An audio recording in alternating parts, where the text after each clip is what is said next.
This video was brought to you by Stormberg, a better route planner, MisterGreen, Kempower and Marcus Bil.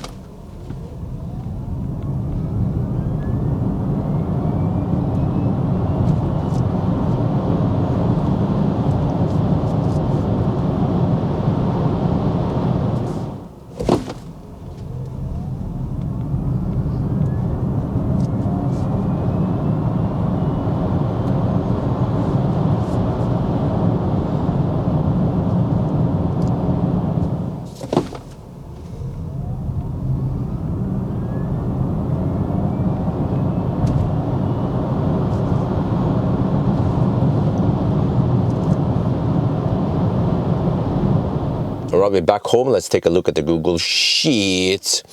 So you see, according to spec, it's supposed to be 7.3 seconds. We managed to get 7.3. Maybe because we have winter tires, because normally in most other cars I would get better times than the spec.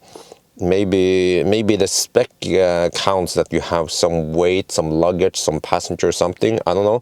But how fast is this? Well, you see, it's slower than the ID3, for example, a little bit slower, but okay, not as slow as the ID4, which is down here, you see.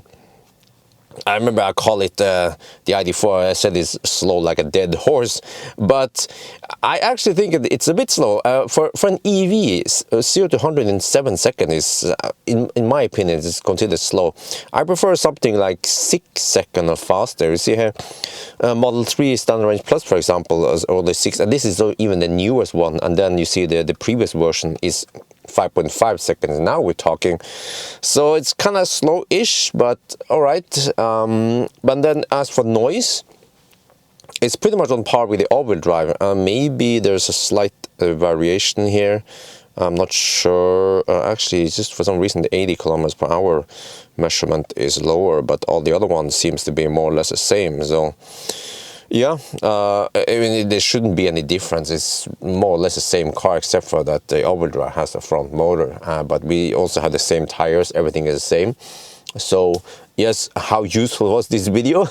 And also I want to ask you guys, so what, Bjørn, 7.3 seconds 0 to 100 is considered fast. Well, I consider it slow. Do you guys consider it fast or slow? For an EV, okay, for fossil, that is blistering fast because they are dog slow, yeah.